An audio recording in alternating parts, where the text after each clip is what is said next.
Voilà, bonsoir. Alors, on va parler de la paracha Nasso. Vous savez que la paracha Nasso, c'est la plus longue de la Torah. Tout simplement parce qu'elle a une partie très rébarbative. Il y a 90 versets pratiquement, où, à la fin de la paracha, on raconte les 12 Nessiim, c'est-à-dire les chefs de tribu. Chacun vient et amène un sacrifice. Et en amenant ce sacrifice, on détaille exactement tout ce qu'il a amené. C'est le jeu de mots pour moi. Et chaque jour de l'inauguration du Mishkan, quand ils sont venus de l'inauguration du Mishkan, ils amènent le même sacrifice. Et on fait le kavod de lire à chacun exactement tout ce qu'il a amené, et c'est toujours exactement la même chose qu'ils ont amené. Mais pourtant, on relit chacun ce qu'il a apporté.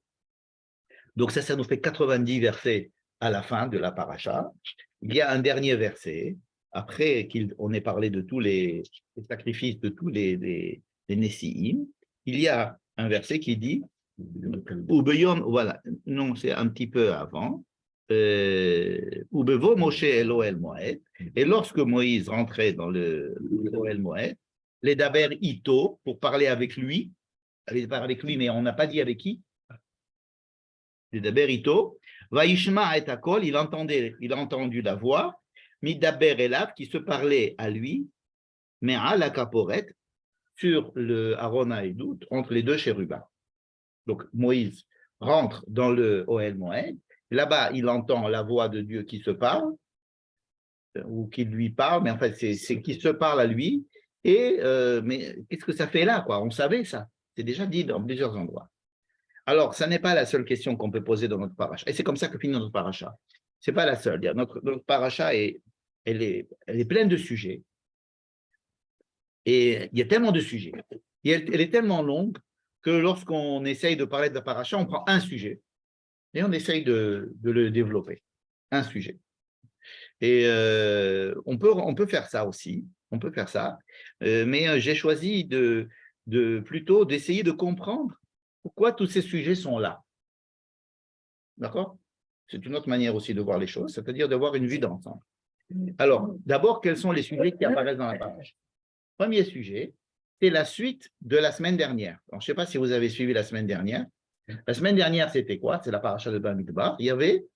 On avait le dénombrement ou la mise en fonction, j'allais dire, c'est joli la mise en fonction, la mise en fonction de chaque tribu et de chaque personne dans chaque famille, dans chaque tribu, autour du Mishkan.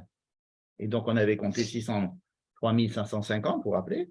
On avait dit, attention, les Lévis n'ont pas la même fonction que tout le monde, donc on ne les compte pas avec, on va les compter séparément, et on leur donne une autre fonction et un autre endroit où habiter. Ils habitent autour du Mishkan, dans un cercle un peu plus concentrique que celui du reste du peuple, n'est-ce pas? Et ils ont 3 familles, et le quatrième point cardinal, c'est-à-dire l'Est, c'est Moïse et Aaron qui habitent là-bas. D'accord? Donc, c'était comme ça qu'on avait organisé organisé le campement, n'est-ce pas? Et alors, quand on organise le campement et qu'on sait combien il y a, qu'est-ce qu'on fait? On bouge. Hein? Donc, théoriquement, on devrait passer directement à la fin au milieu de la paracha de Bé'alotra. La semaine prochaine, c'est Bé'alotra. Et là-bas, on aurait dit Vayi binso Aaron, d'ailleurs, Mère Moshe, et on commence à voyager, n'est-ce pas?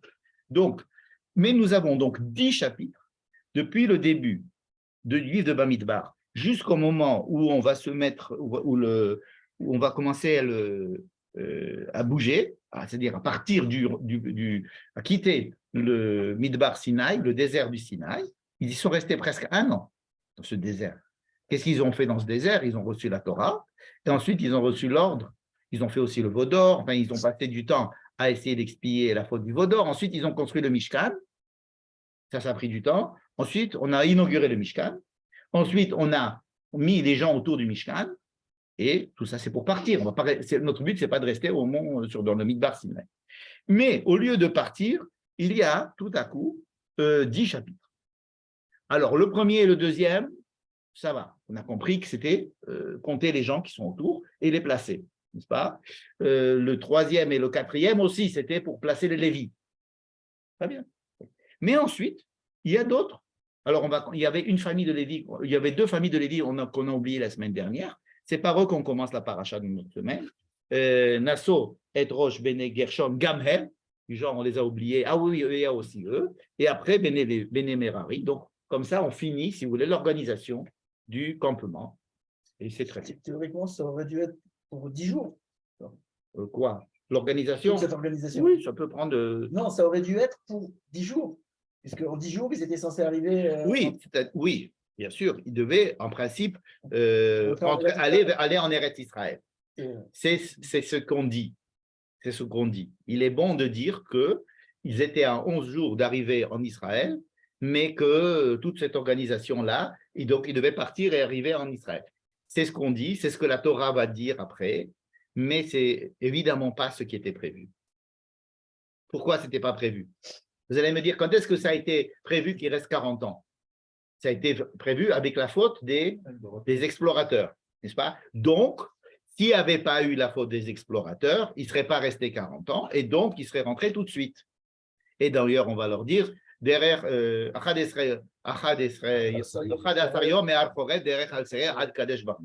on leur dit, vous étiez à 10 jours. Et à cause de vos bêtises, vous êtes restés 40 ans. Mais réfléchissez un peu. Si vraiment on devait partir en Eretz Israël tout de suite en 10 jours, pourquoi nous expliquer d'abord cette organisation très compliquée?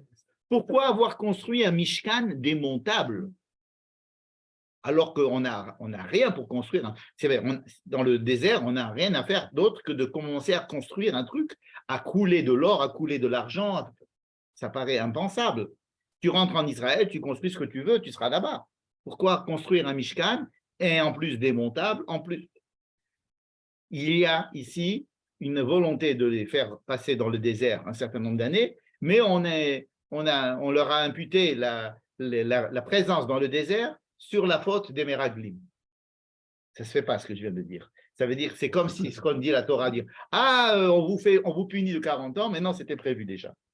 Je vais vous dire un autre truc comme ça. Quand Dieu dit à Moïse, tu sais, pendant la 40e année, lorsque je t'ai dit de parler au rocher, tu as frappé le rocher, à cause de ça, tu ne rentreras pas en Israël. C'est faux, c'était prévu dès le départ qu'il ne rentre pas en Israël. On peut le démontrer, on ne va pas rentrer dans ça. C'est-à-dire, on prend une faute et on est malbichim, comme on dit en hébreu, on l'habille, on lui met dessus, on lui fait porter le chapeau de quelque chose qui a d'autres raisons bien plus, même plus générales qui étaient prévues à l'avance. Mais pour donner du sens à ce fait-là, au fait que Moïse ne va pas rentrer, pour donner du sens, pour expliquer de quoi il s'agit, alors on fait porter le chapeau à une faute qu'il a fait. Cette faute-là étant caractéristique de la raison pour laquelle il ne va pas rentrer. Et alors, on lui impute la raison qu'il ne va pas rentrer à cause de cette faute-là. Pareil pour la faute des Meraglim. Vous voyez, vous n'êtes pas prêt pour rentrer. Regardez la preuve, vous ne voulez pas rentrer, vous avez peur de rentrer, donc on vous laisse ici 40 ans. Mais est-ce que Dieu ne savait pas qu'ils n'étaient pas prêts à rentrer? D'ailleurs, lui-même, à la base, quand il les fait sortir d'Égypte, il ne veut pas les faire rentrer tout de suite. Il leur dit, on va leur faire un petit stage, et il leur fait faire un petit détour. En fait, un détour qui va prendre du temps. Donc, ils avaient peut-être le libre arbitre de fauter, de ne pas fauter. Moshe avait le libre arbitre de fauter, de ne pas fauter. Mais ce que la Torah a prévu pour ce voyage, c'est sûrement pas qu'ils devaient rentrer dans 10 jours. La preuve, c'est que dès qu'ils se mettent en route, le premier jour, le texte dit que dès qu'ils se mettent en route, ils commencent déjà à etc. Ils commencent déjà à dire non, on veut rentrer en Égypte, etc. Donc, ils ne sont pas prêts à rentrer. Mais on fait comme si. Ce n'est pas le sujet de ce soir. Le sujet de ce soir, c'est justement ce qui se passe avant la mise en branle du campement. Donc, je vous ai dit 10 chapitres. 10 chapitres. Disons les 4 premiers chapitres qu'on a lus la semaine dernière, on a compris. C'était la mise en forme du campement. Mais les autres sujets sont lesquels? Donc, on a dit qu'on a mis quelques lévis qu'on avait oubliés, on les a mis. Et ensuite, il va y avoir 5 sujets. 5 sujets. Si vous voulez, on va dire un mot sur chacun de ces 5 sujets. Et on ne va pas évidemment les étudier, parce que chacun pourrait être le sujet d'un cours lui-même d'une heure et demie. En tous les cas, la plupart d'entre eux ont fait une macérette entière, un traité du Talmud entier. Donc, ce n'est pas nous qui allons mais on va dire quelques mots. Premier sujet, c'est Shiloh Hatmeim, c'est-à-dire de dire, attention, tous les gens qui sont impurs, ne soyez pas dans le... Il faut renvoyer les gens impurs du campement. D'accord? C'est une loi qui aurait très bien pu être dite dans le livre de Vaïkra, lorsqu'on nous avons expliqué, par exemple, que le Metzora, rappelez-vous, celui qui a la Tsarat, doit être en dehors du campement. Mais là, on nous rajoute que le Zav, par exemple, que le Temena Nefesh, quelqu'un qui a été rendu impur parce qu'il était en contact avec un mort, doit quitter le campement. Donc, c'est une loi qui vraiment aurait été très bien adaptée au livre de Vaïkra. Et pourtant, elle n'est pas là-bas, elle est ici. On avait vu là-bas dans Vaïkra qu'il y a marqué que tu ne peux pas être impur. Alors, la Kedusha nécessite un préalable qui est la pureté. Et on avait dit pourquoi la Kedusha de quoi? La Kedusha du campement, la Kedusha du Machane, du peuple. Et pourquoi le peuple? Parce qu'il y avait le Mishkan. Donc, étant donné qu'il y a le Mishkan, il y a le Machane, donc vous ne pouvez pas être impur, parce qu'en étant impur, vous rendez tout impur et vous rendez impur le Mishkan, donc il faut faire sortir les impurs du Machane. C'est dans Vaïkra, mais c'est répété ici. Et c'est répété ici de façon beaucoup plus claire, en y incluant quelque chose qu'on n'avait pas dit dans le livre de Vaïkra. Ça, c'est le premier sujet. On peut se dire... Ça se rapproche quand même de l'organisation. Voilà, on peut se dire... C'est-à-dire le cercle le plus extérieur voilà, on peut voilà. Les impurs. Voilà, on peut dire qu'il y a le Mishkan, il y a les Lévis qui sont autour, il y a le peuple qui est autour, et en dehors, il y a les impurs. Tout à fait. Donc, on peut apparenter ce sujet en se disant, bon, on peut le justifier. Mais le Mishkan, il est déjà construit. Oui. S'il y a des gens qui sont impurs, ils sont déjà là. Donc, ils sont là, alors on les fait sortir. Qu'est-ce qui se passe? Donc, ils ont rendu le Mishkan impur. Oui, mais alors, pour le Mishkan impur, on a Kippour qui va nous purifier le Mishkan une fois par an. C'est-à-dire, on accepte le fait qu'il y a des gens impurs. Par exemple, on dit le Kohen, il ne doit pas se rendre impur. Oui, mais des fois, il est impur. Alors, qu'est-ce qu'il fait? On dit qu'est-ce qu'il doit faire. Et alors, on prend en compte les aléas de la vie. Alors, on dit oui, mais il ne faut pas qu'il reste. À partir du moment où tu es impur, tu dois sortir. Deuxième sujet, c'est un sujet encore plus compliqué. C'est le sujet de quelqu'un qui aurait volé, mais qui a juré qu'il n'a pas volé, mais après il se repentit d'avoir juré d'avoir volé, donc il veut rendre la chose, et quand il vient la rendre, alors il la rend. D'abord, il doit rendre à celui à qui il a volé, mais il doit aussi rajouter encore un cinquième. Pourquoi? Parce qu'il est venu, il a juré, en jurant, il a atteint, si vous voulez, le nom de Dieu. Et donc, et s'il n'a pas à qui rendre? Comment ça, il n'a pas à qui rendre? Et le type à qui il a volé, ou il a emprunté, etc., il est mort. Ah ben, il donne à sa femme. Et, il n'a pas de femme. Bon, sa femme est morte. Alors, à ses enfants, il n'a pas d'enfants. Bon, c'est pas possible. Oui, il n'a pas d'enfants. Bon, alors à son frère, il n'a pas de frère. Il a à sa soeur, à son oncle, à son père, etc.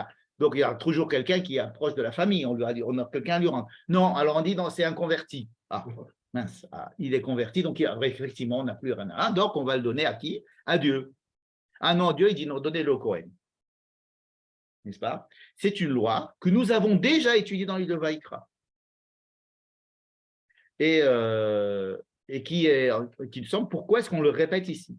Alors, c'est ce cas spécifique du fait que s'il n'y a personne, c'est le Hoguer qui doit le prendre. Alors, dans ce cas-là, c'est pour ça, les rabbins disent que c'est pour ça que ça a été rapporté ici, pour nous apprendre ce petit détail. S'il n'y a vraiment personne à qui le rendre, alors on le donne parce qu'il est guerre. Hein, la garde. Ça paraît bizarre de dire ça maintenant, ici. Hein, si tu avais un élément supplémentaire à me le dire, dis-le là où c'est déjà écrit dans le livre de Vaïkra, dans le chapitre 5, il me semble. C'est déjà écrit là-bas. Donc ça, c'est le deuxième sujet. Donc si le premier sujet, on a trouvé un moyen de le faire rentrer, celui-là, non. Après, qu'est-ce qu'il y a? Il y a la sota. Alors la sota, c'est un gros morceau. C'est une femme qui a trompé son mari, mais on n'a pas de preuve. Non, elle a trompé. Elle a trompé son mari. Elle a trompé son mari. Forcément. C'est caché avec quelqu'un. Elle s'est isolée avec quelqu'un. Vaidaber Adonai el Moshe lemor. Daber el bnei Israël v'amarta alehem. Ish ki tiste ishto. Une femme, dont la femme a dévié du contrat. Ou ma'ala bo ma'al. Et elle lui vole quelque chose. Elle le trompe. Ouais, c'est très joli, elle le trompe. Veshachav ish ota, et un homme a couché avec elle. Shirvat zera, il y a même eu tout ce qu'il faut. Vene'ala me'ane isha, mais l'homme n'a pas vu exactement l'acte, il n'y a pas eu de témoin, il n'y a pas eu de... Parce qu'en principe, une femme qui trompe son mari, un homme qui va avec une femme mariée, etc., c'est déjà écrit dans tous les autres livres, on sait très bien, on les juge, etc., on les met même à mort. Mais il faut avoir un procès en bonne et due forme. S'il y a un vice de forme, il y a un seul témoin, il y a pas donc on reste. Vous savez, aujourd'hui, on peut, par exemple, la police peut libérer un suspect dont on est sûr que c'est lui qui a tué, mais parce que ils ont mal écrit le procès verbal, la police, ou bien parce ils lui ont fait peur quand ils lui ont posé la question, il a dit que c'était sous la violence. Donc, il y a eu vice de forme, on le libère. On est sûr que lui, il a tué, mais on le libère. Pourquoi on le libère? Parce que la justice a des lois qui se protègent, et il faut respecter les lois de la justice. Bien qu'on sache que ce monsieur est coupable, on le libère quand même, n'est-ce pas? Pour que la prochaine fois, les policiers fassent leur travail un peu mieux, etc. Enfin, pour plein de raisons qui font que par vice de forme, on peut libérer quelqu'un. Et puis c'est tout. Bon, ici, c'est à peu près la même chose.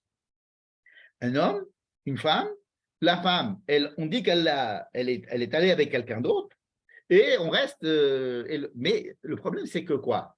C'est qu'on ne peut pas l'accuser à elle, puisqu'on n'a pas les preuves suffisantes, on n'a pas les deux témoins, on n'a pas tout ce qu'il faut, mais le mari reste avec le soupçon et le doute, et il y a quelque chose qui s'est passé dans le couple qui ne peut pas être réparé. Donc, alors, OK, sur le plan de la justice, on est quitte. Tout le monde est quitte, il n'y a pas de problème.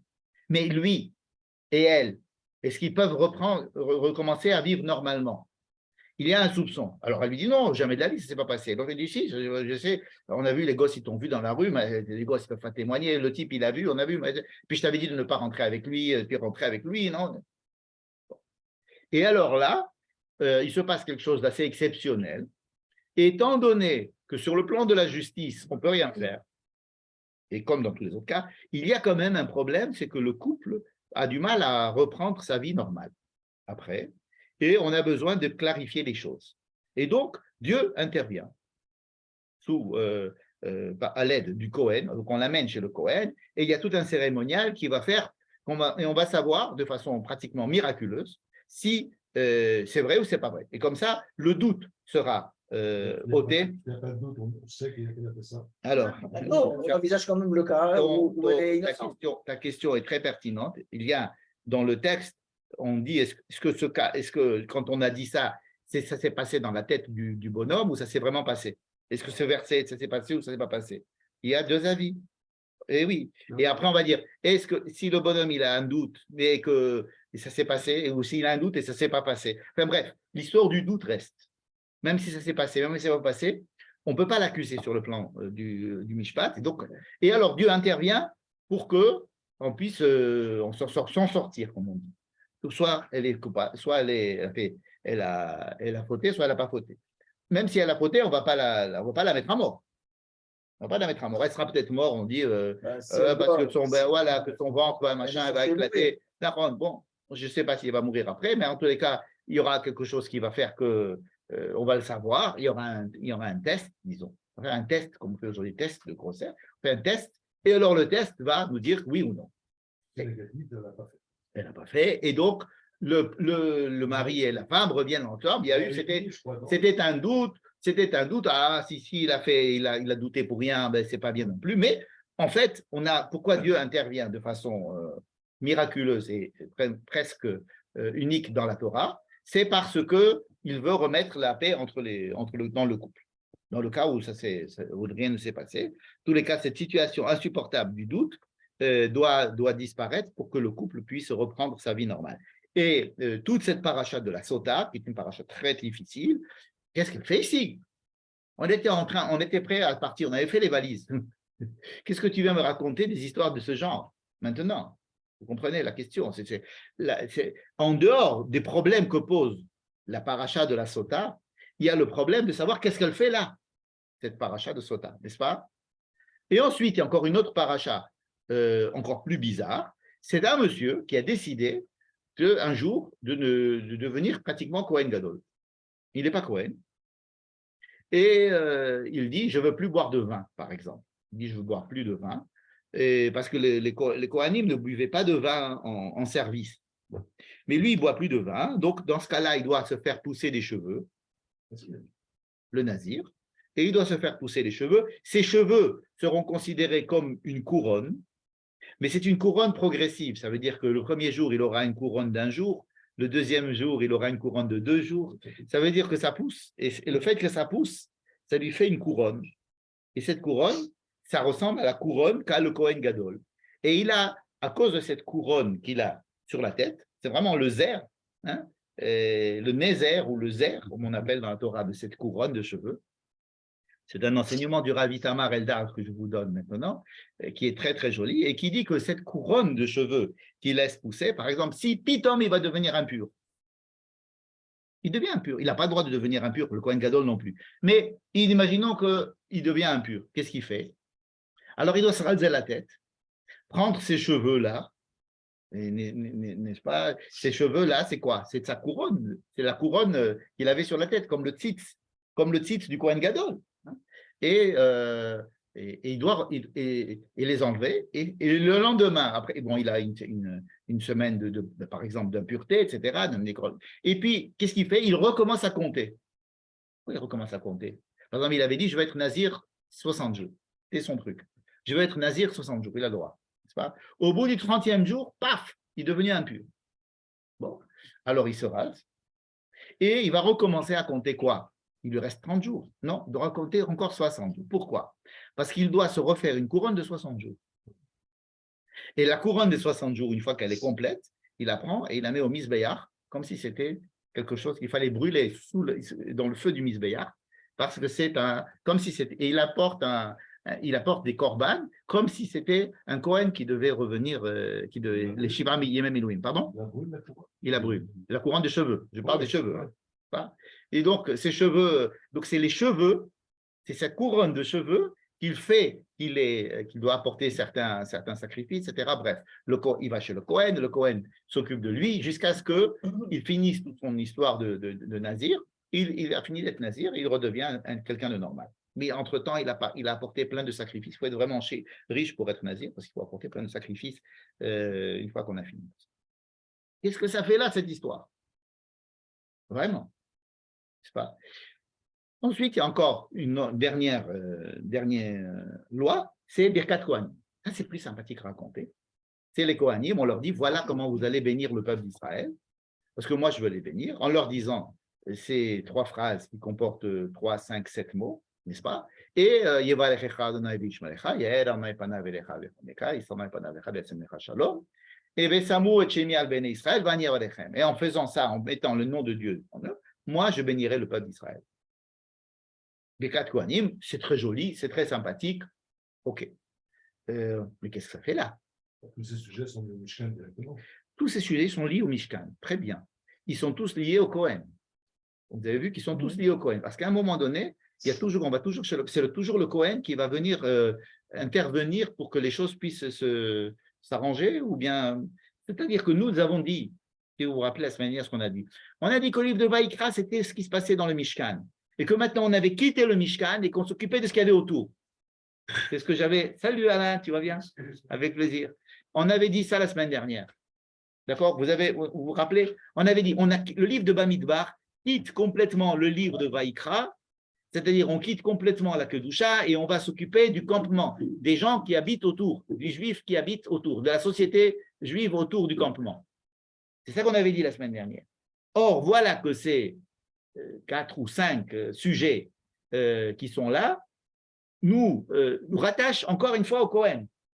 Mais si vous avez remarqué, ils nous rattachent au Kohen de façon pas habituelle. Ça veut dire, par exemple, prenez le Birkat Kohanim, c'est le Kohen, il n'est pas en train de faire des sacrifices dans le temple.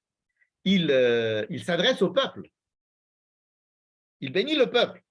L'histoire de la femme, l'histoire du couple qui est la base de la société, qui a un problème, c'est-à-dire le Kohen va s'occuper de ce qui se passe chez monsieur et madame Dupont. Qu'est-ce qui se passe à l'intérieur de ça? On va utiliser le Kohen et les pouvoirs magiques du Mishkan, et on va demander l'intervention de Dieu et du Kohen pour venir essayer de réparer un problème. Il y a un monsieur qui a envie de devenir Kohen. On va dire, oui, d'accord, il n'y a pas de problème, venez, on va s'occuper de vous. C'est encore le Kohen qui va s'occuper de lui, tout ça pour arriver au Beth Amikdash. Et c'est un rapport au Kohen, c'est son rapport à lui, à la Kehuna, parce qu'il veut devenir Kohen Gadol, il veut avoir la sainteté du Kohen Gadol. C'est son truc. Il va avoir la sainteté. Il va pas pouvoir travailler au temple comme le Kohen Gadol. Lui, il se dit, je veux être aussi élevé dans la sainteté que le Kohen Gadol. OK. Les Chachamim n'aiment pas ce genre de gens. Ils disent en général, c'est proche des maladies psychiatriques, ce genre de choses. Mais on ne sait jamais. On peut donner toujours la possibilité à quelqu'un de avoir la sainteté du Kohen Gadol. Mais encore une fois, quand on avait parlé de la Merila, par exemple, la Merila, c'est-à-dire quelqu'un qui avait juré qu'il n'avait pas volé, puis après il se dit non, mais j'ai. Dans ce qui est écrit dans la paracha, je vous prends pas en détail, mais je vous donne les conclusions de cette étude. Ce qui est écrit dans la paracha de Vaïkra, c'était s'il a volé à un type, eh ben, il doit lui rendre au type. S'il a volé à Dieu, par exemple, Maal, il a fait une Merila, il a volé au Kodesh, alors dans ce cas-là, il doit prendre au Kodesh avec un cinquième et il doit apporter un Korban Hacham, etc. Parce qu'il a volé. C'est-à-dire qu'on avait décrit le problème du vol en deux parties. Un vol que quelqu'un fait, un homme avec un autre. Si j'étais volé de l'argent, OK, je dois te rendre l'argent. Ou alors, j'ai volé de l'argent au Beth Amikdash ou à Dieu, il y a toute une série de choses à faire pour essayer d'expier ce vol. Dans notre paracha, si on étudie ça en détail, on voit que les deux cas sont mis en un seul, à savoir, si je vole mon prochain, c'est comme si j'ai volé Dieu. Et si je vole à Dieu, c'est comme si j'ai volé mon prochain. Ça veut dire que mon rapport que j'ai entre les lois de l'homme à l'homme et de l'homme à Dieu sont ici un petit peu mélangés. Il n'y a pas d'histoire entre toi et toi. Ça, c'est une histoire entre moi et lui. Ce n'est pas entre Dieu et moi, comme on a l'habitude aujourd'hui de faire, de séparer la religion de la vie civile, en se disant, tu fais ta religion et puis tu as les lois civiles. Ici, dans notre petit cas là, s'il est rapporté ici, c'est pour, si vous voulez, dire Ish ki ma'ol ma'al badonai, quelqu'un qui a volé à Dieu. Or, le cas, c'est quand il a volé un homme. C'est-à-dire que le cas si j'ai transgresser une loi envers mon prochain, c'est un petit peu comme si j'ai volé à Dieu. C'est-à-dire, on fait rentrer, si vous voulez, mon rapport à Dieu et mon rapport aux hommes, et on essaie de mélanger les deux. Bref, tous les sujets qu'on a vus ici, ce sont des sujets qui mélangent, qui relient, mais dans des domaines différents. Il serait intéressant aussi d'étudier, mais dans des domaines différents, à savoir une personne toute seule qui... Ça lui a pris de vouloir être comme le Cohen, mais c'est le Cohen qui va s'en occuper. Un couple, comment ça se passe au niveau du couple? Ou bien des histoires entre une personne et son ami avec des problèmes d'ordre civil. J'étais volé, j'étais menti, j'ai juré que je ne t'avais pas dit, etc.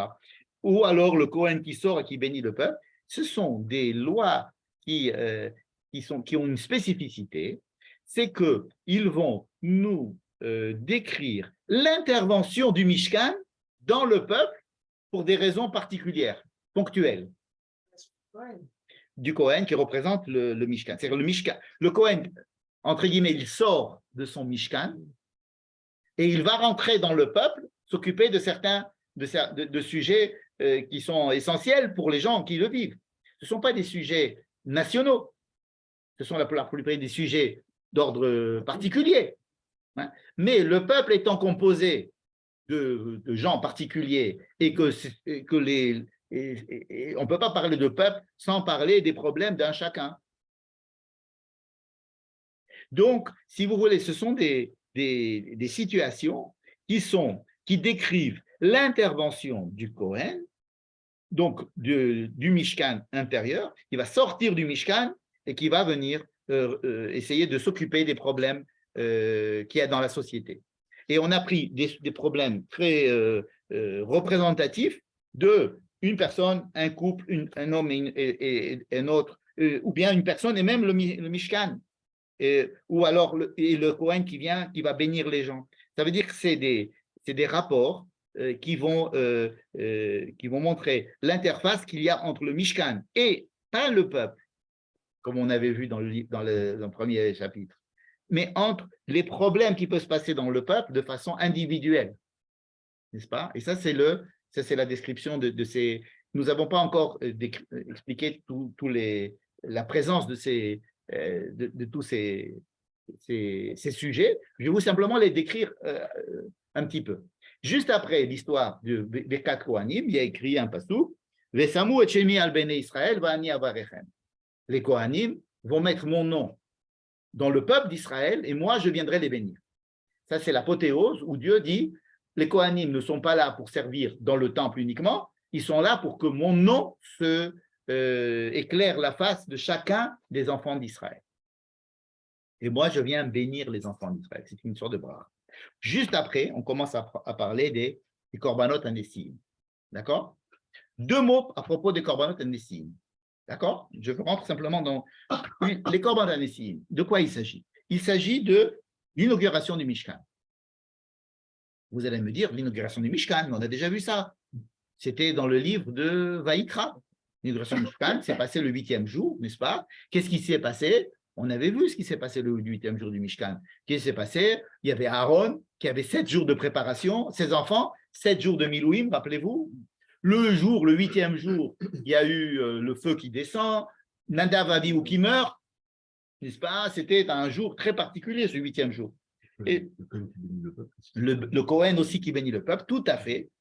Et là, nous recommençons à parler de l'inauguration du Mishkan, mais comme si tout ce qui s'était passé ne s'est pas passé. On vous raconte l'histoire, mais de façon totalement différente.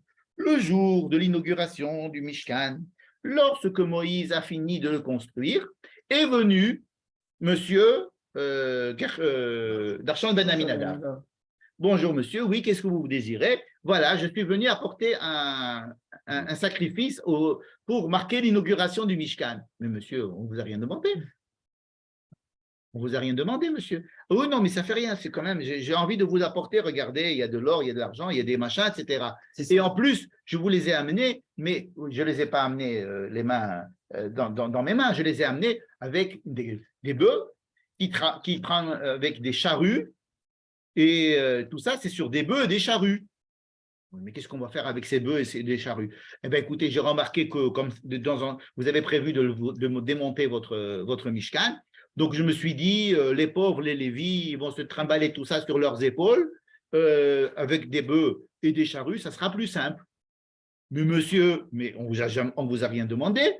C'est Dieu qui a dit que les Lévis doivent porter ça sur leurs épaules. Ça fait déjà 2 parachiotes qu'on explique que les Kehat, ils doivent porter ça sur les épaules, les Béné Merari doivent porter les tentures, et que les Béné Gershom, les Béné Gershom, les tentures, et que les Béné Merari doivent prendre les planches de bois et tout ça. Chacun, on a une tribu spécialisée pour le transport. On n'a pas besoin de vos. C'est Moshe qui va. Il dit, mais on n'a pas besoin de vos bœufs et de vos charrues, et on n'a pas besoin de vos corbanotes. Vous avez apporté des corbanotes.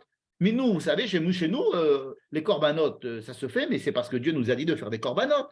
Ce n'est pas n'importe qui viendra faire des corbanotes. Donc, Moshe est très remonté face à ces Nessim. Et alors, il va chez Dieu, il leur dit, mais qu'est-ce que je fais moi avec tous ces gens-là? Il dit, Kach meitam. Prends. Puis je commence à prendre. Prends. Ils ont raison. C'est super. C'est une très bonne idée. Mais enfin, mais tu nous as dit que c'était les Lévis qui devaient porter tout ça. Oui, mais leur idée est meilleure. Comment ça, leur idée est meilleure? Oui, c'est beaucoup mieux de mettre ça sur des charrues avec des bœufs. Prends les charrues, prends les bœufs et prends leurs corbanotes. Ah bon? Et comment? Chacun a son jour. Et pendant 12 jours, nous allons inaugurer le Mishkan avec chacun des Nessim. Le premier jour de Darshan ben Aminadab, c'est Yom HaShmini. Il n'y a pas de date. Il n'y a pas de date. D'après D'après Rashi, évidemment, ça s'est passé le Yom HaShemini. Mais ici, il n'y a pas de date. Et ce n'est pas pour rien qu'il n'y a pas de date. Il n'y a pas de date. Pourquoi est-ce qu'il n'y a pas de date?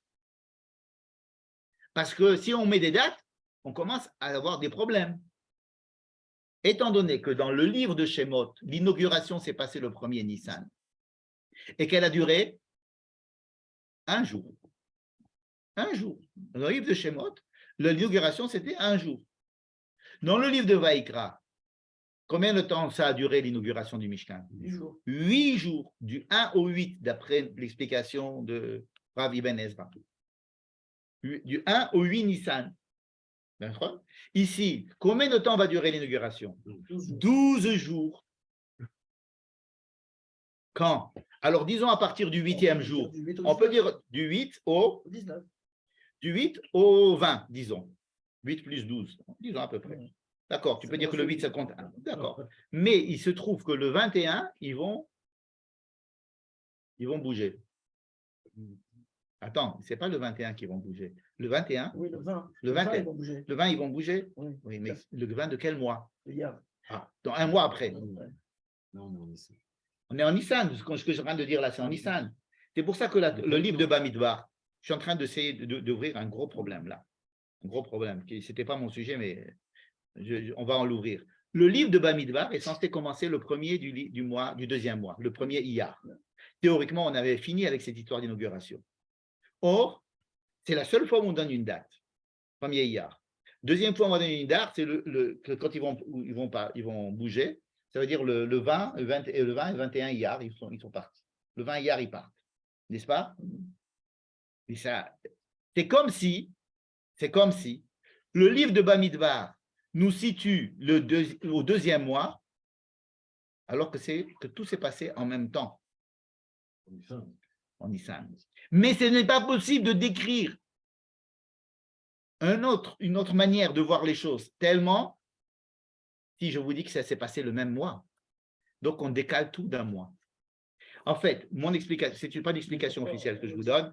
Je vous dis que lorsqu'on nous dit le deuxième mois, ça veut dire que ce n'est pas le deuxième mois, c'est une deuxième lecture, deuxième manière de voir les choses.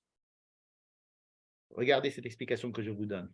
Depuis le début du livre de Bamidbar, pour bien insister sur le fait que nous sommes en train de décrire les mêmes événements, mais d'une autre manière, alors on nous a décalé d'un mois. On dit ça s'est passé le deuxième mois. Mais ce qu'on nous dit, Beffet Rouge, c'est le Mifkat qui s'est passé en Yar, qui s'est passé à partir de. Alors, toi, ce que tu Mais dis, ensuite, c'est la version ensuite, officielle. La version officielle, on te le dit. On les a comptés à partir du premier Iyar, mais on sait très bien que ce décompte, il a déjà eu lieu avant la construction du Mishkan, puisqu'on est arrivé au même chiffre.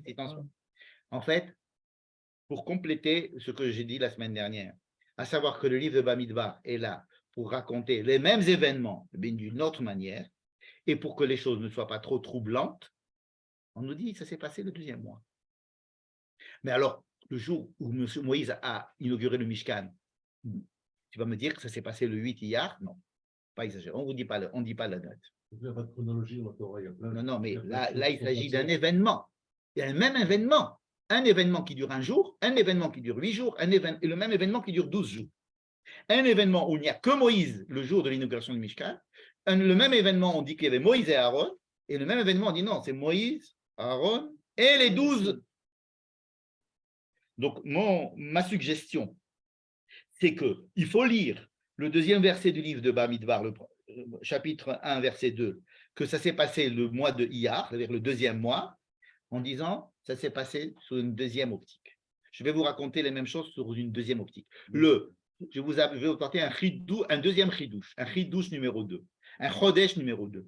Ça s'est passé en Nissan. Pourquoi pas le dire? Pourquoi ne pas le dire? Pour ne pas trop troubler. Parce qu'on ne peut pas te raconter quand même. C'est pour te. Si je te dis que tout ça, ça s'est passé le premier mois, alors, et que c'est le même recensement, ça trouble, parce que le premier recensement, le premier recensement, rappelez-vous le premier recensement, qui est le même recensement, il y a eu un seul recensement. Dans le premier recensement, il n'était pas question du tout d'avoir des tribus. Donnez chacun un demi-shekel, le pauvre et le riche donneront un demi-shekel, ce demi-shekel, on va les fondre, on va faire fondre ça, on va avoir de l'argent. D'accord? Il n'était pas. Or, le même recensement raconté ici, il est raconté de façon totalement différente. Chacun doit être compté, il n'y a plus de demi-shekel. Chacun doit être compté selon sa famille et selon sa tribu. N'est-ce pas? Donc, on va utiliser en fait, comment ça s'est passé sur le plan pratique? Il y a eu un recensement. avec, avec les pièces de Machasit Shekel. On savait exactement combien ils étaient. Seulement, maintenant qu'on va organiser, après la construction du Mishkan, on organise le peuple, on n'a pas besoin de les compter, on vient de les compter déjà. On raconte qu'on les a comptés, parce qu'il est important de savoir que vous allez être 22 000, et que vous allez être 35 000, vous allez être ça, et vous allez vous placer là. On utilise les chiffres qu'on a déjà depuis le recensement qui s'est fait 2 ou 3 mois avant, et on va maintenant parler de l'appartenance de chacun à une tribu. Vous savez, quand on fait un recensement, on vous pose des milliards de questions, n'est-ce pas? Je ne sais pas si vous avez des recensements, des milliards de questions. Avec ces milliards de questions, on va faire des milliards de statistiques, des milliards de choses. On va dire combien de gens qui viennent du Maroc, combien de gens qui ont fait 12 années d'études, etc. Et à chaque fois, on va faire une étude avec certaines données du recensement. Il y a des recensements qui vont utiliser uniquement les données de l'origine, par exemple, pour savoir combien de séparats de Ashkenaz et combien il y a de machin. On va compter combien il y a d'hommes et de femmes. Mais autrement, le jour de Yom HaTzmaut, on va dire, voilà, dans le pays, nous avons 9 millions, je ne sais pas combien on est maintenant, de trucs, il y a tant de machin, c'est tout. On ne va pas utiliser toutes les données. Mais on peut réutiliser toutes les données qu'on veut pendant une année, on va pouvoir sortir de là toutes les données qu'on a envie pour des études qui auront besoin de… C'est le même recensement, en fait. C'est ce que je vais dire depuis tout à l'heure, c'est le même recensement. C'est le même recensement. Et c'est pour ça que la Torah nous dit qu'ils étaient 603 550. C'est un seul recensement. Les données du recensement que nous avons tirées avant la construction du Mishkan devaient souligner le fait qu'on était tous égaux pour construire un Mishkan et que chacun devait donner un demi-shekel. Les données que nous allons utiliser en Bamidbar, c'est pour donner à chacun sa place. Combien il y a de Réhouven, combien de Dan, et de mettre chacun à sa place. C'est le même recensement, mais on va utiliser des données différentes. N'est-ce pas? Et à chaque fois, on va réutiliser le même événement pour éclairer quelque chose de différent. Et là, qu'est-ce qu'on est en train de faire? Je continue votre histoire. Elle était passionnante, l'histoire que je vous ai racontée. Quand Moshe, il a dit non, mais on sait pas, c'était pas prévu votre histoire là, non. Et Dieu dit oui, prends-les. Moshe, c'était pas sympathique pour Moshe. Il leur avait dit non, et Dieu lui dit oui. Non seulement oui, mais c'est une super idée. Et avec ça, on va faire une inauguration rien que pour eux, qui va durer 12 jours et pas 8 jours. C'est une super inauguration. Imaginez une inauguration qui dure 1 jour, une inauguration qui dure 8 jours, une inauguration qui dure 12 jours. Laquelle est la plus importante? C'est celle des 12 jours. C'est pas fait, on leur a pas dit, mais groupez-vous en nombre de charrues, par exemple. Il n'y avait que 6 charrues. Il y avait 12 bœufs et 6 charrues. On peut dire une charrue, c'est 1 jour, et on va mettre 2 bœufs avec 2 shvatim. Comme ça, on aurait eu 6 jours. Et avec ça, on aurait dit, bon, c'est quand même moins que l'inauguration des 8 jours. Non, 12 jours. Et chacun avec son… À quoi ça vous fait penser, cette histoire-là? Mais bien sûr, votre idée est géniale. C'est ça qu'on va faire. Mais patron, vous avez dit le contraire la veille. C'est pas grave. C'est eux qui ont raison. Par exemple, un autre exemple. Le Benot Lofrad. Benot Lofrad, extraordinaire. Benot Lofrad vient nous dire qu'est-ce que c'est que cette partition du territoire sans compter les filles. Mais c'est bien sûr. Elles ont raison. D'autres exemples. Pessar Sheni. Nous, on n'a pas fait Pessah, on était Téméim. Ah, ben oui. Oui, alors Moïse dit, mais c'est pas grave. Quelqu'un qui n'a pas fait Pessah parce qu'il est tamé, mais c'est pas grave. Il ne fait pas ça. Et rien ne s'est passé. Le type, il n'a pas eu de garçon, mais il ne fait pas de Brit Mila à son fils. Son fils, il est deuxième, il ne lui fait pas Pidyon Aben. Ça n'a rien de grave. Le type, il était impur, eh bien, il ne fait pas Pessah, c'est pas grave. C'est un bon juif quand même. Non, on refait Pessah pour lui. Pessah Sheni. Ils ont raison. Hein? Il y a un joli midrash que le Rav Tamir Granot rapporte. Un midrash dans Shir HaShirim. Yafa'at ra'yati ketirtza. Nava kirushalayim ayuma kanidgalot. Il dit Yafa'at ra'yati ketirtza. Il dit le midrash. Il dit Ketirtza. Oui, c'est vrai qu'il y a une fille de Stoprak qui s'appelle Ketirtza. Mais c'est un truc à propos de notre paracha de Nessim. Il dit Ketirtza, Yafa'at keshe'at rotza. Tu es belle quand c'est toi qui veux. Tu es belle quand c'est toi qui veux. Ça veut dire quoi? Tu es belle quand c'est toi qui veux. Yafa at rayati keshe at rotsa. Il dit quand c'est toi qui proposes des lois et que ces lois sont bonnes, mais c'est encore préférable aux lois que je t'ai données.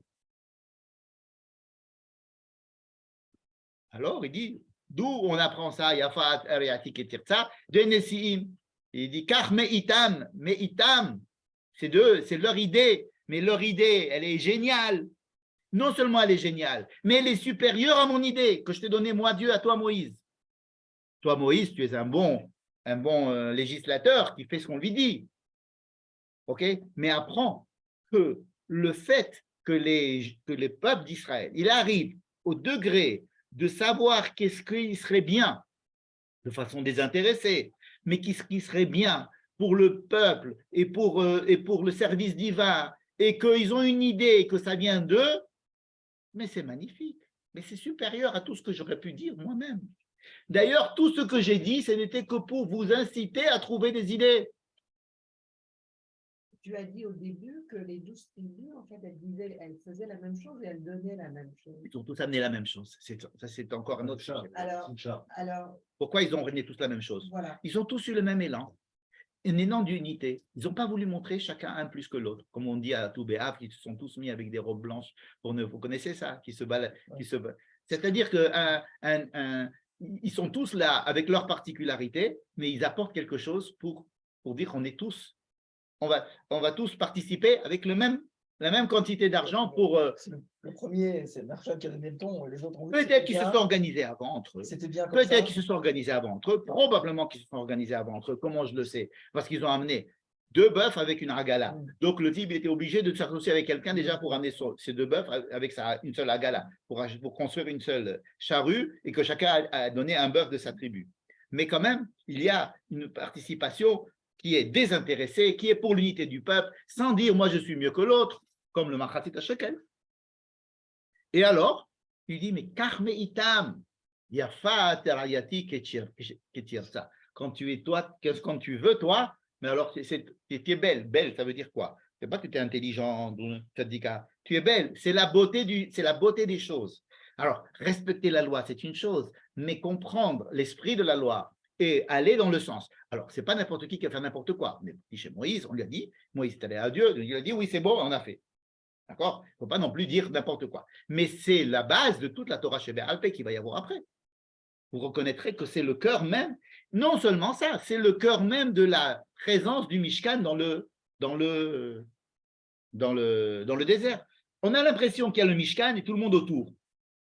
Mais en fait, le Mishkan est au service du peuple. C'est ce qu'on va être en train de dire maintenant. Parce qu'ils ont fait des choses, voilà, exactement, c'est le contre-exemple. Quand ils n'ont pas fait pareil, ils ne sont pas partis demander à Moïse, et qui est allé à Dieu en leur disant qu'est-ce que tu penses. Et c'est ça leur erreur. Eh bien oui, ils viennent tous chez Moïse et ils disent voilà, qu'est-ce qu'on fait? Et Moïse va chez Dieu et il lui dit Karmeitam. C'est la différence avec Nadav et Abihu, n'est-ce pas? Donc, et après, quand on a fini toutes les 90 versets de ces présents et de ces offrandes des Nessiim, il y a le dernier verset dont on a parlé, où Bebo Moshe, Lehakim et Amish, Elohim Moed, David Rito, Vaishma et Akol Midaverela. Moïse rentre et entend la parole de Dieu, mais ça on le savait depuis Vaikra et là, Elohim Moed, depuis le début de Vaikra, on sait ça. Qu'est-ce qu'il y a? D'accord? Alors c'est là qu'on commence le cours. Et Moshe prend la même chose à chacune des tribus. Toutes les tribus amènent exactement la même chose. Moshe prend Et exactement oui, la on même chose leur à amène, chacune des il ne tribus. peut pas apprendre autre chose. C'est Dieu qui lui a dit prendre. Ils ont raison. Toi, tu te mets à leur service. Allez, tu prends ce qu'ils t'ont apporté. Donc vous pouvez prendre ces. Lecture de la Torah. Elle est très rébarbative. Souvent, on peut en sortir, prendre une vodka ou une bourra. Vous pouvez distribuer ça. Et là, je vous distribue des papiers, mais pour ceux qui sont en Zoom, je vais tout simplement faire partager l'écran avec le même papier que je distribue à tout le monde. Donc, sachez que vous n'êtes pas… voilà. Donc là, nous avons le même papier que j'ai distribué à tout le monde. Nous l'avons ici en sur l'écran, n'est-ce pas? Voilà. Voilà. Qu'est-ce que j'ai marqué sur ce tableau? C'est un tableau qui n'est pas de moi, qui est un tableau du Rav Tamir Granot, hein, que nous aimons beaucoup, et qui va étudier les 10 premiers chapitres de Bamidbar. C'est-à-dire qu'il ne va pas étudier que la paracha de Nassau. La paracha de Nassau, c'est une partie seulement, mais il va étudier les 10 chapitres, depuis le début de Bamidbar jusqu'à moitié de Béalotra, c'est jusqu'à ce qu'ils partent. C'est l'organisation de tout. Ça va reprendre un petit peu tous les sujets que nous avons vus maintenant, et on va voir comment ils sont organisés. D'accord? Premier chapitre, tout à fait en haut. Seder HaMachanot Shel Am Israël. C'est-à-dire les chapitres qui étaient ce fameux recensement des 603 550, n'est-ce pas? Et où c'est qu'ils doivent tous se placer. Regardez le dernier sujet, qui va être dans le chapitre 10, dans la paracha de Béalotra, donc le chapitre 10, qui va nous dire exactement la suite. On a d'abord, dans la page d'abord le Mifkad et ensuite le Seder. D'accord. Mais le Mifkad et le Seder nous aidaient à mettre les gens en place. C'est d'accord. Chapitre 1, chapitre 2, c'est mettre les choses en place. Tout ça, je l'ai mis dans un seul truc. Donc, on va prendre Béalotra. Ou Biom, je vous lis maintenant la dernière ligne dans le chapitre 10. C'est-à-dire on raconte encore une fois l'inauguration du Mishkan et surtout la deuxième année, le deuxième mois, le 20 du mois, donc la nuée monte, tout le monde est en train de marcher, bref, c'est la description du départ. Donc tout ce que nous avons lu dans le premier chapitre, le deuxième chapitre, trouve son accomplissement dans le chapitre 10, verset, dans le chapitre 10. N'est-ce pas? On reprend comme si s'était rien passé entre eux. Donc, c'est vraiment, le début est en parallèle avec la fin. Deuxième chapitre, deuxième sujet qu'on avait vu, c'était les Lévis. N'est-ce pas? Vous voyez? C'est un petit peu plus rentré là. Chapitre 3 et 4, c'était les Lévis. Et qu'est-ce qu'on avait demandé aux Lévis? Attention, vous allez vous mettre entre le Mishkan et le peuple d'Israël pour empêcher le peuple d'Israël de rentrer en Mishkan de façon intempestive. C'était l'une des fonctions des Lévis, n'est-ce pas? C'était de les séparer et donc de vérifier qu'il n'y avait que des gens purs qui pouvaient rentrer au Mishkan et c'était pas des. Donc c'était une protection du Mishkan. Et le troisième sujet, c'est renvoyer tous les gens qui ne sont pas purs, renvoyez-les du Mishkan, du Machane. Regardons les deux derniers sujets en bas, n'est-ce pas? Donc, Hakdashat al-Vihim, dans la paracha de Béalotra, on va revenir sur les Lévi'im en leur disant quoi faire pour les rendre Lévi. On va les prendre, qu'est-ce qu'on fait avec leurs cheveux, comment toutes sortes de choses qui vont être dans le chapitre 8 et qui vont dire comment est-ce qu'on va les Hakdashat al-Vihim, vraiment en parallèle à l'ordre de prendre les Lévi'im et de les compter différemment. N'est-ce pas? Et juste après, Pessar Sheni. Pessar Sheni, c'est ce dont on vient parler, c'est-à-dire les gens qui ont dit, mais nous, on est impurs, on veut faire aussi Pessar. On dit, on va faire un Pessar pour vous spécial un mois plus tard. N'est-ce pas? Toujours le mois plus tard, rappelez-vous. Cette histoire de mois plus tard, moi, je ne sais pas pourquoi aucun commentateur n'a soulevé, mais il me semble que ce mois plus tard, c'est ce qui caractérise vraiment la vision double des choses. La deuxième année, le deuxième mois. Alors, j'ai vu des commentateurs qui voient tout ce qui s'est passé dans la première année et qui le comparent avec tout ce qui s'est passé dans la deuxième année. Mais je n'ai pas vu encore qui compare ce qui s'est passé dans le premier mois et le deuxième mois en sachant qu'il s'est passé la même chose. Simplement, on dit que c'est le deuxième mois parce qu'on voit qu'il y a une autre manière de voir les choses. En tous les cas ici, pourquoi est-ce que ces deux sujets-là je les ai mis ensemble, et les deux sujets, puisqu'ils sont tout à fait… Alors, qu'est-ce que c'est Pessar Sheni? C'est les gens qui sont impurs, mais qui veulent quand même participer. On parle encore des gens impurs. Qu'est-ce qu'on fait des gens impurs dans la première partie? On les met à l'extérieur du Machane. Et là, qu'est-ce qu'on fait? Les gens impurs, ils sont à l'extérieur du Machane. On dit, qu'est-ce qu'on va faire avec eux? On veut réintégrer les gens impurs en disant même ce que nous avons fait dans le campement pendant que vous étiez à l'extérieur du campement, à savoir la fête de Pessah. Eh bien, on a pensé à vous, et quand vous allez revenir, vous allez refaire la fête de Pessah. D'accord? Et pourquoi ces deux sujets sont les mêmes? Parce que les Lévis et la pureté, c'est exactement le même sujet. Les Lévis sont là pour séparer les purs et les mettre d'un côté et le Mishkan de l'autre. Ici, les Lévis, on va leur dire comment être Lévi, et avec l'histoire des gens qui sont purs, qui sont impurs et qui veulent quand même faire Pessah. Donc, ces deux sujets sont vraiment de façon chiastique en parallèle avec le deuxième sujet d'en haut. Je n'ai pas compris pourquoi les Lévi étaient archivés. Alors, Lévi et Pessar Sheni, parce que les Pessar Sheni, c'est, si tu veux, qu'est-ce qu'on fait des gens impurs. Ça, j'ai compris. Et les Lévis, ils sont là pour séparer les gens purs, les gens impurs de ne pas rentrer au Mishkan. Regarde, les deux premiers sujets, le deuxième et le troisième sujet, depuis là-haut, Perek Kaf Gimel, Mifkad Alviim. Et troisième sujet, c'est Shilu Achatmeim Me'amachane. N'est-ce pas? Ça, c'était les deux sujets. Pourquoi je les ai mis ensemble? Parce qu'ils reviennent ensemble après aussi. Akdashat Alviim, ça veut dire on va rendre les Lévi, n'est-ce pas? Alors qu'on aurait très bien pu le faire tout de suite. Non, non, on les a mis, on a pris les sujets, on les a mis une partie en haut, une partie en bas. Le premier sujet, le dernier sujet, ils s'appellent l'un l'autre. Ils voudraient que l'un soit la suite de l'autre. On arrête au milieu et on parle d'un autre sujet, les Lévi et les Tamés. Et on va remettre en bas les Lévi et les Tamés. Les Lévi et les Tamés, c'est le même sujet, puisque la fonction des Lévi, c'est de séparer les Tamés, et les Tahor et les Tamés, et le peuple au Mishkan par rapport à leur Touma. Et donc à la fin aussi, les Lévi et les Tamés. Tu vois là pourquoi?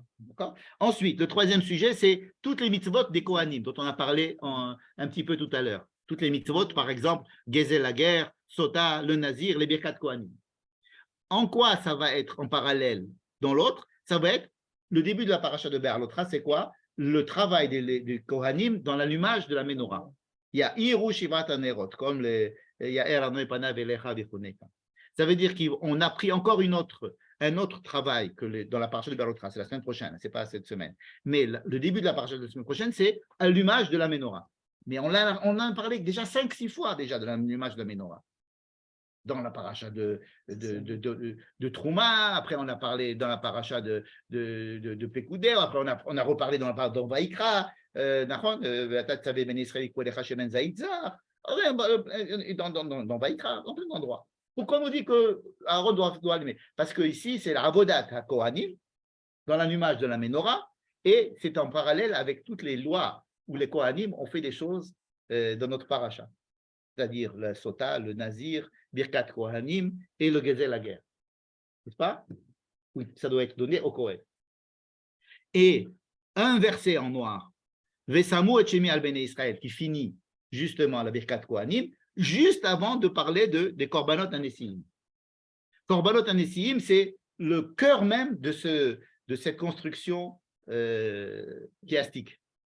D'accord? Et vous allez voir pourquoi est-ce que c'est l'essentiel. Ce verset-là, il est Vesamu et Shemi al Bnei Israël vani avarechem. C'est Dieu qui déclare qu'il veut bénir le peuple. Le verset qui vient juste après le Nessiim qui a fini par Parashat, c'est quoi?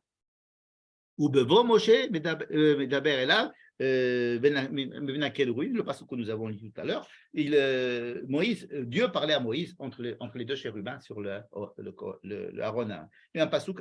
Et au milieu, il y a les Korbanot Anesim. Ces deux psukim, c'est la bracha et la Torah. Un, c'est la bracha, c'est que Dieu veut bénir le peuple, et l'autre, c'est que Dieu donne la Torah au peuple, à part Moïse, n'est-ce pas? Et au centre, il y a l'inauguration du Mishkan, à part les Nessim. Alors, regardez, d'abord, pourquoi faire un truc comme ça, une construction chiastique, où le premier sujet est en parallèle avec le dernier sujet, c'est la suite. Le deuxième et le troisième sujet, ils sont complétés par l'avant-dernier et celui d'avant. Ensuite, il y a les Kohanim et leur travail. Ensuite, on va parler de Kohanim et leur travail. Ensuite, on va parler d'un verset où Dieu veut bénir le peuple et un autre où Dieu va donner la Torah au peuple. Et au milieu, il y a l'inauguration par les Nessim. C'est exactement la Torah a été construite de cette manière, écrite de cette manière, comme le campement a été construit. Concentrique avec le Mishkan au milieu. Je répète, les 10 premiers chapitres du début du livre de Bamidbar sont construits sur le plan littéraire littéraire, c'est-à-dire on a pris ces sujets, comme le campement, il a été construit. C'est-à-dire comment il est construit. Il y a au milieu quelque chose de Mishkan, autour il y a les Lévis, autour il y a Israël, autour il y a les Téméim, n'est-ce pas? Et tout doit marcher de cette manière-là où il y a des cercles concentriques. Exactement comme ça sont construits les 10 premiers chapitres. Mais qu'est-ce qu'il est? Pourquoi le cœur, c'est les Nessiim? Parce que le but, ça n'est pas le Mishkan. Le but, c'est le peuple. Mais non seulement le but, c'est le peuple, le but, c'est l'initiative du peuple. Rappelez-vous ce qu'on a dit à propos de Nessiim. Kach me'itam. Yafa'at rayati ketirza. Vous voyez comment est-ce qu'on renverse la vapeur complètement par rapport au livre de Vaïkra. Le Mishkan est là pour provoquer l'initiative du peuple. Peut-être, mais en tous les cas, cette construction vient dire que l'essentiel, c'est le peuple et ce n'est pas le Mishkan. L'essentiel, c'est la Torah chez Be'alpé et ce n'est pas la Torah chez Birtav. La Torah chez Birtav vient supporter la Torah chez Be'alpé. Elle vient la susciter. J'ai suscité. Elle vient la susciter. Sans la Torah chez Birtav, il n'y a pas de Torah chez Be'alpé. Mais le but, c'est la Torah chez Be'alpé. Le but ici, ce n'est pas l'inauguration faite par Moïse. Ce n'est pas l'inauguration faite par Aaron. C'est l'inauguration faite par le peuple. Non seulement. Alors, il faut bien comprendre que l'inauguration faite par le peuple, c'est une initiative du peuple. C'est ça qu'il faut comprendre. Ça veut dire que il faut enfoncer le clou jusqu'au fond. L'essentiel, c'est les korbanot des Nessiim, parce que ce sont des initiatives qui n'étaient pas prévues dans la loi au départ et qui ont été acceptées par Dieu et qui aura dit, mais prends-les, c'est non seulement ils ont raison, mais ils ont encore plus raison que tout le reste. Ils ont compris que c'était ça le but du but du but. Une initiative qui est centrée autour du Mishkan. Alors, évidemment que tout ça, c'est au centre. Le Mishkan est au centre. C'est que le Binyan, il est là. On n'a pas pris le Mishkan, on a mis de côté, on commence à dire, bon, maintenant c'est nous, allez. C'est le Mishkan est là. Et c'est parce que le Mishkan est là que l'initiative du peuple qui a été faite dans un but désintéressé et pour le Mishkan, rappelez-vous que c'est pour le Mishkan, ils ne sont pas là en train de dire, vous savez quoi, on a une idée, on va faire un camp des Zéhi, on va aller se balader dans les montagnes, on va aller à Petra. Ah, c'est une super idée, faite comme une... Non, c'est, remarquez que c'est les korbanot pour le Mishkan. Et c'est des choses qui sont faites pour l'unité du peuple, que chacun a donné la même chose. Mais si vous voulez, le message, c'est de dire, le Mishkan, on vous a dit de le construire, on vous a dit comment il fonctionne, mais le but, ce n'est pas le Mishkan. Le Mishkan, c'est un moyen. Le but, c'est les Juifs. C'est les gens qui sont autour. On ne va pas faire n'importe quoi avec ce que je viens de dire. Vous comprenez? Ce n'est pas n'importe quoi. Mais c'est comme si vous voyez un tableau. Vous avez le Mishkan, vous avez les Lévis, vous avez le peuple d'Israël, vous avez les Téméim autour, etc. Vous avez ce tableau et vous dites, bon, nous, on va mettre le focus sur le Mishkan. Et alors, c'est comme ça qu'on a l'habitude de faire. On va se mettre autour de lui. On va camper autour de lui. Tout le livre de Bamidbar va nous dire, oui, mais vous vous mettez autour de lui pour vous. Parce que c'est vous. C'est en quoi est-ce que le fait qu'il soit au centre, il vous sert à vous et il vous fait susciter des initiatives de votre part lorsqu'il est au centre. Vous comprenez? Vous comprenez? Et juste avant ce cœur-là de l'inauguration du Mishkan, pourquoi revenir sur l'inauguration du Mishkan? Pourquoi revenir? Ça nous fait poser des problèmes, cette inauguration du Mishkan. Pourquoi nous dire que c'est le jour de l'inauguration, alors que tu nous as déjà fait une inauguration du Mishkan qui était très jolie dans le livre de Vaïkra? Et non, c'est très bien, ça c'est vrai. Mais voilà la vraie inauguration, celle à laquelle je m'attendrai. Vous savez, des fois, vous avez des journées à Mavdil, Elef Abdalot, on commence les Jeux Olympiques. Alors, séance inaugurale. Je sais pas, il y a des trucs, et puis il y a des choses qui se passent un petit peu humaines comme ça et qui attirent l'attention et c'est eux qui vont être l'essentiel de la chose. une petite fille qui, pendant que tout le monde dansait, est allée courir vers je ne sais pas quoi et tout, et on va mettre le drapeau sur elle, on va dire, et c'est ça qu'on va retenir, alors qu'ils ont dépensé des milliards pour les feux d'artifice et pour organiser tous les drapeaux et les machins et les danses, etc. Et on va s'occuper, on va se dire, oui, mais il y a un sourire d'une fille qui était dans les tribunes, qu'on a pris en photo et qui va être l'emblème de cette cérémonie. Ah, pourquoi? Ben parce que si on est arrivé à faire tout ça et qu'il y a une jeune fille qui a souri de façon évidemment désintéressée, naturelle, c'est pas que ça a été. Mais ben alors voilà la chose qui est la plus importante, vous comprenez? On va faire un mariage, on va dépenser de l'argent pour fabriquer un mariage. Puis il y a une photo un moment où il y a un petit sentiment qui va sortir, on va sentir quelque chose entre le marié, la mariée ou des invités, ou une petite fille qui va apporter la bague et qui va apporter, je sais pas, quelque chose. Et on va se dire, ah, voilà, ça va être l'emblème du mariage, parce que c'est là, on a donné les lois pour que tout se passe comme il faut, on a payé pour que tout se passe comme il faut, etc. Mais si on arrive à une initiative humaine qui va dans le sens, c'est elle l'essentiel. Vous comprenez? C'est à partir du moment où il y a une initiative qui est dans le bon sens, mais vraiment dans le bon sens, c'est ce qui est très rare, c'est elle qui va devenir le clou du spectacle. C'est elle l'essentiel. Et tout doit s'organiser en fonction. Qu'est-ce qu'il y a avant? Il y a le fait que je vais, moi, vous bénir et je vais, moi, vous donner la Torah. La bracha avant et Midaber et Lav après. Les Kohanim, ils sortent de leurs enceintes pour venir s'occuper de chacun d'entre vous, parce que c'est vous l'essentiel, n'est-ce pas? Même quand il allume la menorah, là, on va se dire, bon, mais c'est parce qu'il a besoin d'allumer la menorah à l'intérieur. Non, il allume la menorah parce que ça représente la chorma qui va être en Israël. Comment est-ce que Dieu va résider dans le peuple au niveau de la chorma et comment les gens ils vont s'élever avec la chorma de la menorah. Et c'est pour éclairer les gens qui sont à l'extérieur et pas pour éclairer Dieu. Comme il dit, Anilot Sarech Leora. Je n'ai pas besoin de la lumière de la menorah. Donc tout ce qu'on a décrit, si vous voulez, de tout ce qui a été mis en place de façon dictée à Moïse, selon Vacher Tiva, Adonai et Moshe, tout ça, n'a de valeur que lorsque tout ça est utilisé à bon escient, à savoir pour le peuple.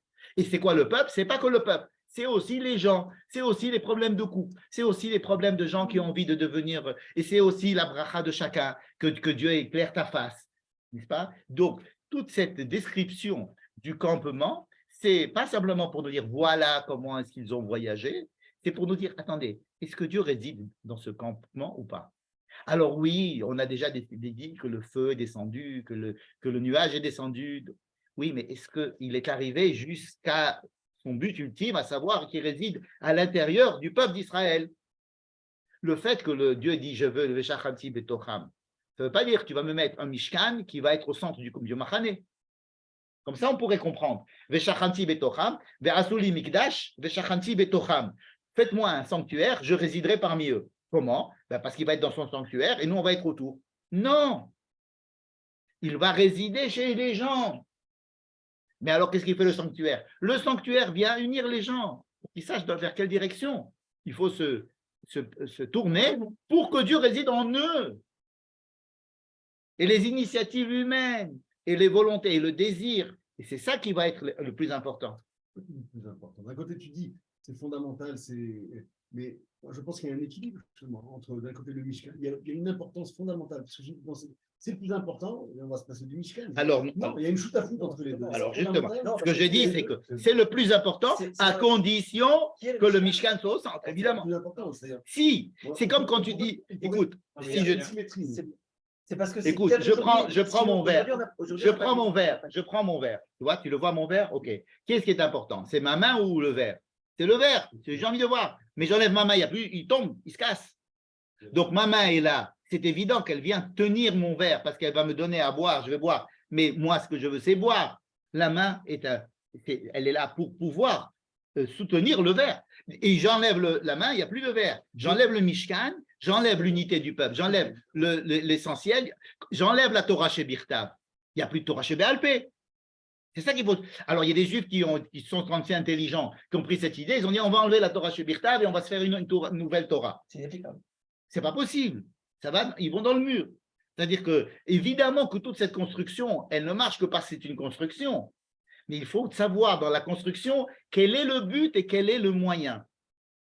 Dans Vaïkra, C'est le Mishkan qui est au centre. Le Midbar, c'est le peuple. Il semblait dans le livre de Vaïkra que le but c'était le Mishkan. Mais en fait, déjà là-bas, on avait parlé Adam qui a créé Mikem Korban Ladonai. Kedoshim tiyu ki kadosh ani. Radvat achicha lo tegale. Des lois qui concernent les gens aussi. Mais on avait l'impression que ce n'était que pour que le but c'était d'arriver d'être, par exemple, tu es pur pour entrer dans la Kedusha. N'est-ce pas? Donc, mais en fait, quand on se rend compte que toute cette construction, ce travail qui prend 90% du temps, qui est d'aller vers le Mishkan, ça prend dans notre vie, ça, on prend 90%, c'est pour aller vers le Mishkan. Mais en fait, les 10%, c'est pour les retombées naturelles sur nous. Vous comprenez? Je passe 90% de mon temps à aller travailler, à gagner de l'argent, à manger. Ok, mais tout ça, c'est pas le but. Alors, c'est vrai que je passe 90% de mon temps à me donner les moyens de vivre. Mais alors, mais si la vie s'arrêtait là, c'est ce que je vais faire de cette vie-là, qui sont des fois 10%, des fois 5%, des fois 1%, mais ça ne fait rien. C'est ce pourcent-là qu'est-ce que je fais de ma vie. Et là, qu'est-ce que je fais du Mishkan? À quoi il sert le Mishkan? À quoi il sert le Kohen? Il sert à venir faire de la Kedusha chez les gens. Que dans un couple, ça marche. On a essayé de les rabibocher. Qu'une personne qui a des envies on va essayer de s'occuper de lui. Qu'une personne qui a volé il a volé quelque chose. Et alors, c'est ton problème avec lui? Non, c'est un problème divin. Ça veut dire quoi que Dieu réside entre nous? Ça veut dire que lui, ça lui fait mal si je t'ai volé, si je t'ai menti. Ça lui fait mal à Dieu. C'est comme si j'ai volé à Dieu. C'est ça le deuxième petit sujet qu'on avait vu tout à l'heure. Tu as volé. C'est très beau comment est-ce que c'est écrit. C'est comme si c'était même pas un vol entre personnes. C'est écrit ça. Un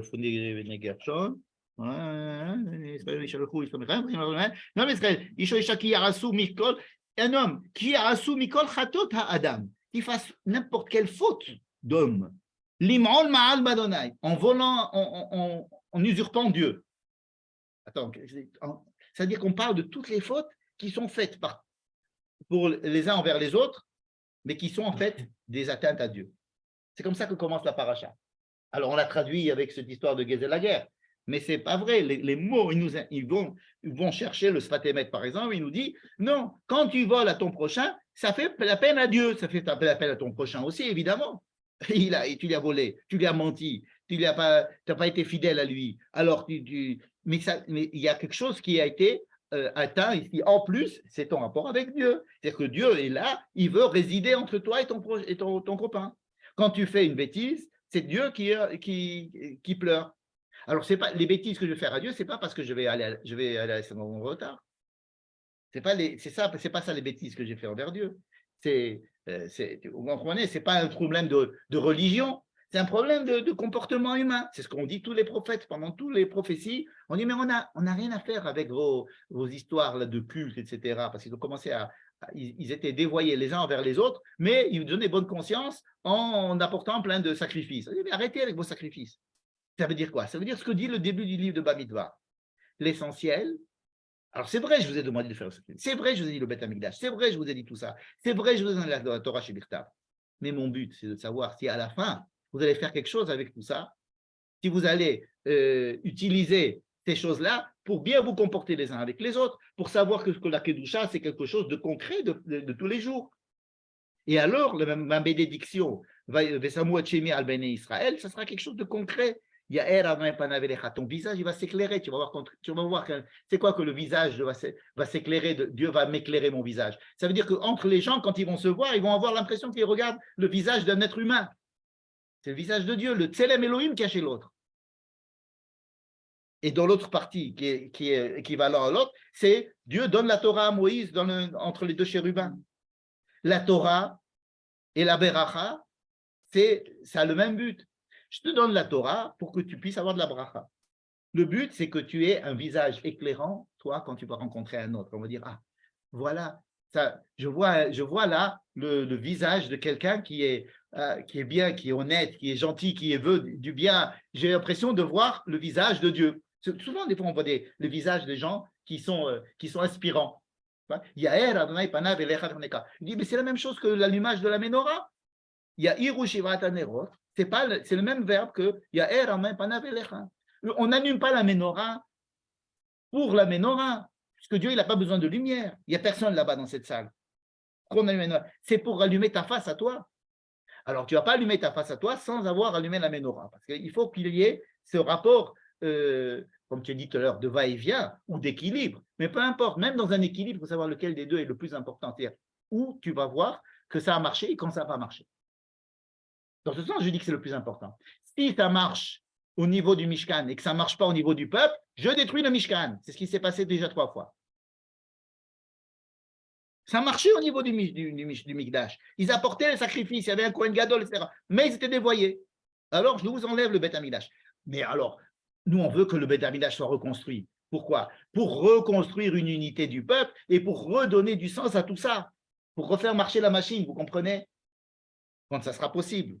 Quand on aura compris que c'est pour ça, et pas simplement pour faire plaisir à certaines personnes pour qu'ils rentrent au gouvernement et on est la majorité. On ne va pas construire un Beth Amikdash comme on donnerait de l'argent maintenant.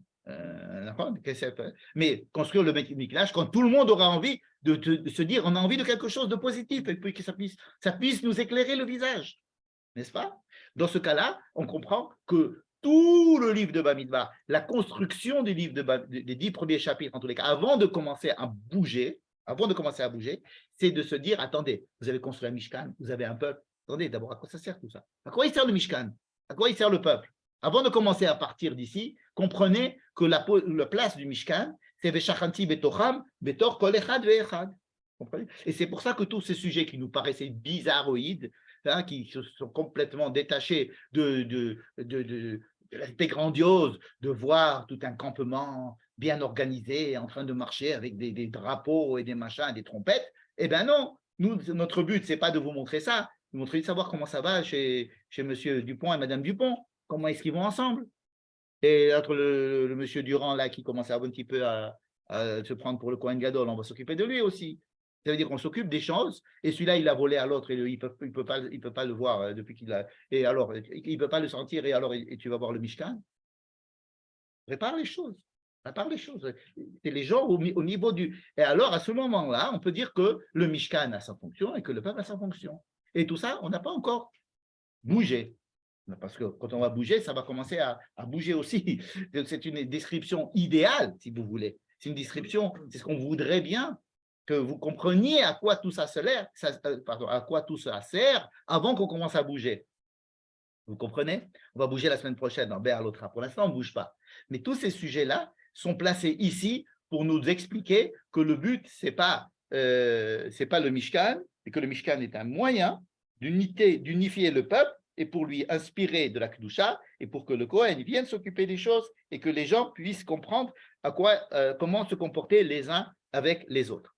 Et tous ces 10 chapitres-là sont, comme vous avez vu, vous pouvez prendre les papiers, vous allez et suivre les parachiotes en fonction, où vous voyez que c'est construit exactement comme le Mahané lui-même était construit, comme le Mishkan lui-même est construit aussi, c'est-à-dire avec une pièce intérieure, des pièces extérieures, des pièces encore plus extérieures, à savoir qu'il y a toujours des trucs de plus en plus concentriques pour dire qu'il y a, qu'est-ce que c'est le truc, le plus important, c'est le Kodesh HaKodashim, ou alors c'est le Mizbeach dehors. On va dire, c'est le Kodesh HaKodashim, c'est là-bas que tout se passe, c'est le cœur c'est le centre névralgique de la truc nucléaire, comment ça s'appelle, de la centrale nucléaire, n'est-ce pas? Oui, mais le cœur de la centrale, merci. Mais c'est en fait, nous, ce qu'on a besoin, c'est que l'électricité nous arrive dans notre micro-ondes. C'est pas là-bas. Tout ça, c'est un moyen, le cœur de la centrale nucléaire.